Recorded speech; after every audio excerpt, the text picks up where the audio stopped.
Hello student, स्वागत है आप सभी का एक बार फिर से हमारे इस लर्निंग प्लेटफॉर्म पीएससी बायो वाला में। स्टूडेंट, आज इस लेक्चर में हम आपके साथ डिस्कशन करेंगे कोफिशिएंट ऑफ वेरिएशन। क्या?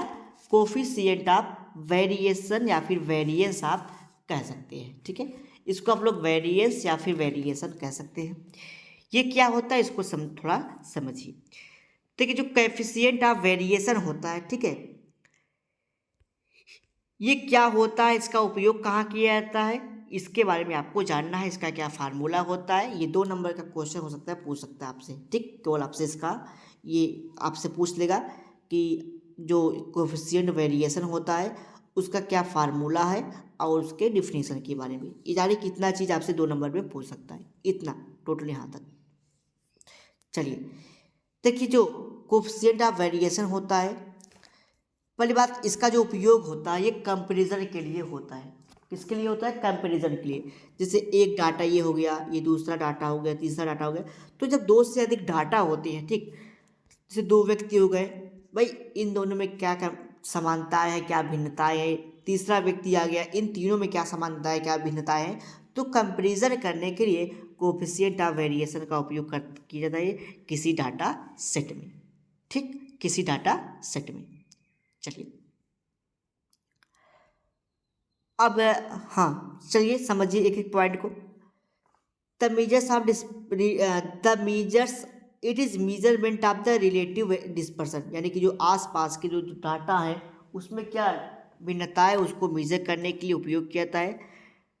It is defined at the standard deviation is defined by the measures and multiple by the 100। It is represented by C B.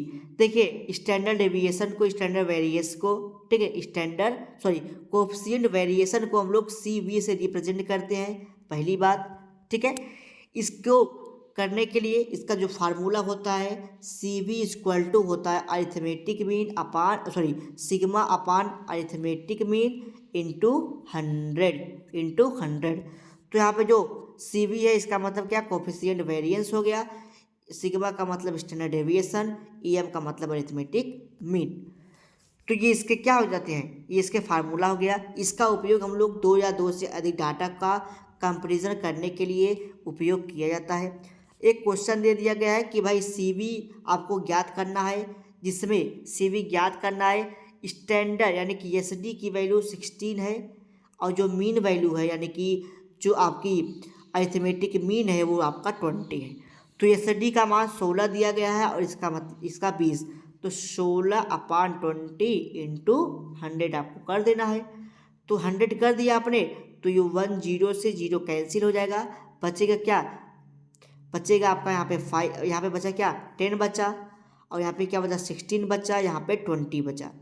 तो दो, यानी कि अगर हम यहाँ पे करें 10 से कम 10 और 10 यहाँ पे 2 कर दे, ठीक, तब देखिए 10 हो गया। ठीक, थोड़ी सी यहाँ पे गलती हो गई, क्या? देखिए इस तरीके से करना होगा, ये नीचे इसका ऊपर वो मल्टीप्लाई होगा। ऐसे करिए आप, जैसे 16 हो गया इंटू 100/20, तो 0 से 0 कट गया। ठीक, अब बचा क्या? अब देखिए ये क्या है, 10 और 16, तो 10 में 16 का गुणा करेंगे आपको मिल जाएगा 160। ठीक, और ये कितना है आपका? 20। ठीक, तो 0 से सॉरी यहाँ पे 0, इससे आप जब इसको डिवीजन करेंगे तो सी वी की वैल्यू जो आएगी ना 80 आ जाएगी। ठीक, क्या आ जाएगी? 80 आ जाएगी। ठीक है, 80 आ जाएगी। आप ऐसे भी कर सकते हैं, ऐसे कैसे? देखिए 20 से कम 20, 20 पंजे 100, तो 16 और गुणे 5, 16 गुणे 5 करेंगे तो 16 गुणे 5 जब करेंगे आपको 80 आ जाएगा। तो सी वी की वैल्यू 1880 आ जाएगी। तो यहाँ पे ये दिया गया है। ठीक, चलिए और देखिए फिर एक क्वेश्चन दे दिया गया है कि भाई अरिथमेटिक मीन की वैल्यू इतनी है और इसका स्टैंडर्ड डेविएशन की मीन 1.25 है और मीन की वैल्यू कितनी दी गई है? 70 दी गई है। तो इसका जो आप अगर करेंगे तो आपको मिल जाएगा 1.78 है। चलिए, तो ये पूरा दिया गया। आइए इसके मेरिट और डीमेरिट को समझ लीजिए। देखिए, जो स्टैंडर्ड एरर ऑफ वेरिएशन होता है इसको आप आसानी से कैलकुलेट कर सकते हैं, आपने देखा। ठीक, it indicate clear variability with in data. जो दो डाटा दिए गए उसमें क्या वेरिएबिलिटी आसानी से आप पता लगा सकते हैं। ये कंपेरिजन करने के लिए होता है दो से अधिक डाटा का, ठीक है। दूसरा बात आता है मेरिट एंड डीमेरिट। जो डीमेरिट और मेरिट होता है, सॉरी जो इसकी डीमेरिट है, यही डीमेरिट है किसका, जो स्क्वायर रूट है, ठीक है, वो थोड़ा सा प्रॉब्लम करता है कभी कभी, ठीक। उसके बाद the unit of expression of variable is not same in observation because various indicate standard square. कहने का मतलब जो ऑब्जर्वेशन जो आपको मिलता है वो कभी कभी गलत हो सकता है। जैसे अगर कोई डाटा दिया गया है कि मीटर में अगर ज्ञात करना है, अब उसका मीटर का स्क्वायर अगर आपको दिखाना है तो वहाँ पे वेरिएंस में दिक्कत आ जाएगी, ठीक। जैसे मीटर है, मीटर का मीटर स्क्वायर करना होगा तब दिक्कत हो जाती है, ठीक। जैसे वेरिएबल दे दिया आपको, दो वेरिएबल दिए गए हैं, ठीक। वेरिएबल आपने ज्ञात कर लिया, वेरिएबल मान लीजिए 10 आ गया। अब ये मीटर में इसको करना होगा, तो भाई मीटर में करना होगा तो प्रॉब्लम होगी। ये अगर सिंपली दिया गया है उसका स्क्वायर करना है तो दिक्कत होगा। तो स्क्वायरिंग में प्रॉब्लम होती है, यही बताना चाहता है ये, ठीक। तो पूरा ये रहा किसके बारे में, आपके बायोस्टैटिक में ये सब सारी चीज़ें मैंने बताया।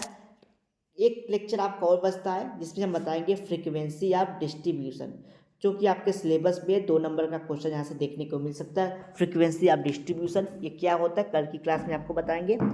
और हाँ, ये जो फ्रीक्वेंसी ऑफ डिस्ट्रीब्यूशन है इसमें केवल आपको डिफिनीशन के बारे में पढ़ने के लिए आपके सिलेबस में दिया गया है। सिलेबस उठा के देखेंगे तो ये दिया गया है कि फ्रीक्वेंसी ऑफ डिस्ट्रीब्यूशन जो होता है उसका क्या सिलेबस है वो आपको बताना है, ठीक। तो चलिए मिलते हैं नेक्स्ट लेक्चर में नए टॉपिक के साथ। तब तक के लिए वीडियो अच्छा लगा तो वीडियो को लाइक करिएगा। और उसके बाद आपकी इकोलॉजी की क्लास चली रही है, इकोलॉजी आप देखते रहिएगा, ठीक है। हम आपके एग्ज़ाम तक के, ठीक है, सारे टॉपिक लगभग फिनिश कर देंगे, ठीक। चलिए मिलते हैं नेक्स्ट लेक्चर में नए टॉपिक के साथ।